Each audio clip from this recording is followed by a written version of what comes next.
Our topic is the global divide, the North and the global South. The global North and the global South. The global divide refers to the significant and growing disparities across countries and regions in terms of wealth, access, resources, technology, and opportunities. This divide can be seen in the stark contrast between developed and developing nations, where issues such as economic inequality, healthcare access, education, and digital connectivity vary widely. Factors such as historical inequalities, globalization, and geopolitical dynamics contribute to this divide, making it a complex issue that impacts millions of lives worldwide. In this report, we will have explored the different dimensions of the global divide, its causes, and its implications of global development, aiming to understand how these disparities shape the world today and what actions can be taken to bridge them. So let us have an overview about this topic. The global divides, the North and the South. The world was divided in different ways because of historical factors. Countries have been categorized as First World, Second World, and Third World countries. In recent times, nation-states are identified either as the Global North and Global South. Most often, they are defined based on their wealth and development. Let us start by looking at the definition given by Emanuel Wallerstein on what globalization is all about. He believes that globalization is the reflection of a triumph of the capitalist world economy bounded by global division of labor. Let's take a look at the world model that was proposed by Emanuel Wallerstein. Emanuel Wallerstein divided economy into three. We have the core, semi-periphery, and periphery. In core countries, we have the United States, Japan, and Germany. There is a high level of industrialization, urbanization, and they also have high wages, high technology production patterns. And sila yung mga pinakamalakas at pinakamataas o mayayaman na bansa in terms of wages and technological innovations. And also we have semi-periphery or the semi-peripheral countries. We have South Korea, Mexico, Taiwan, Brazil, India, and South Africa. These are less developed than core nations but more developed than peripheral nations.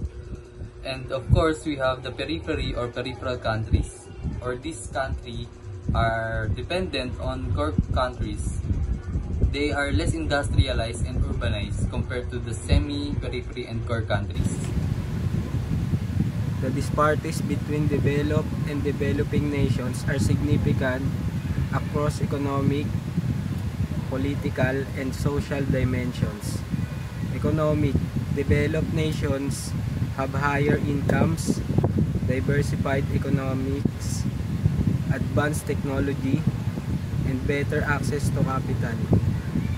Developing nations often rely on agriculture, face poverty, and struggle with slow industrialization and limited access to investment. Political: developed nations enjoy political stability, strong governance, and international influence, whereas developing nations may face stability, corruption, and weaker political systems, limiting their global influence. Social: developed countries offer better education, healthcare, and higher living standards. Developing nations face challenges like lower literacy rates, inadequate healthcare, and higher poverty with significant social inequality.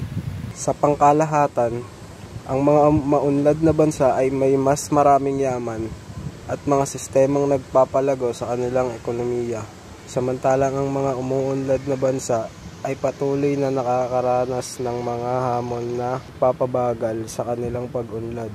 Ang pagtutulungan ng mga bansa at mga pagbabago sa mga patakaran ay mahalaga upang mabawasan ang mga pagkakaiba nito.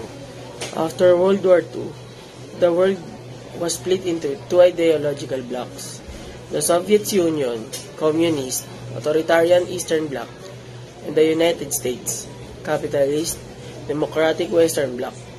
During the Cold War, this division dominated world politics, economics, and military affairs. Under the leadership of the United States and its allies, the Western world emerged as a hub for army, might economic expansion, and technological advancement. In the meantime, political repression and economic stagnation plagued many Eastern Bloc and developing nations.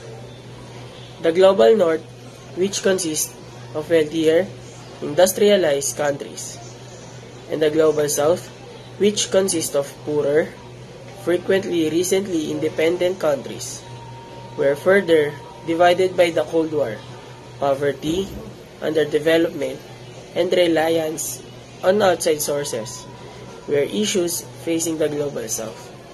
The impact of global divides in international relations, economic inequality, trade imbalances, disparities in economic development often lead to unequal terms of trade, where wealthier nations may have access to more advanced technologies and markets, while poorer nations remain dependent on primary commodities or low-value added goods.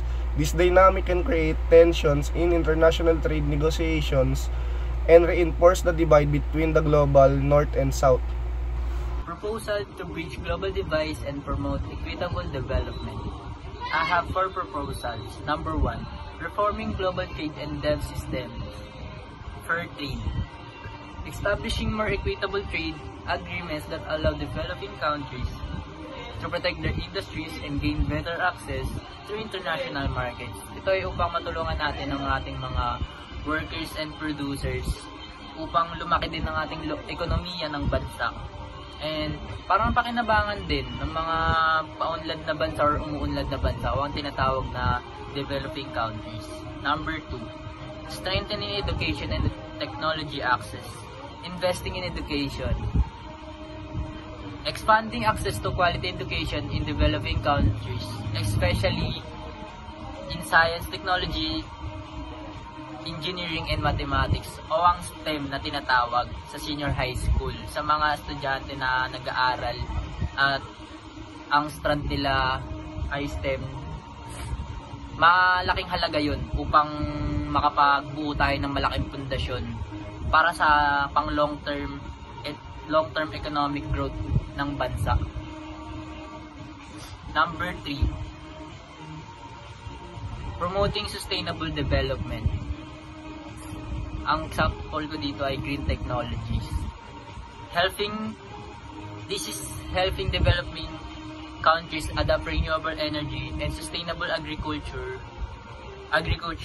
practices. This would reduce environmental degradation, promote long-term economic growth, and mitigate the impact of climate change. Makakatulong din to upang mapalawak ang long-term economic growth ng bansa at mapagaan ng impact nito sa bansa. Ay, sa climate change pala, sorry. Number 4, strengthening governance and political stability. Ang example ko dito ay ang capacity building. Supporting the development of strong, transparent, and accountable political institutions in developing countries with an emphasis on rule of law, democracy, and anti-corruption measures. Ito ay upang bigyan natin ng daan ng mga tao o ang mga malalaking grupo na harapin na malawak na hanay ng mga issue ng mas effective. That's all.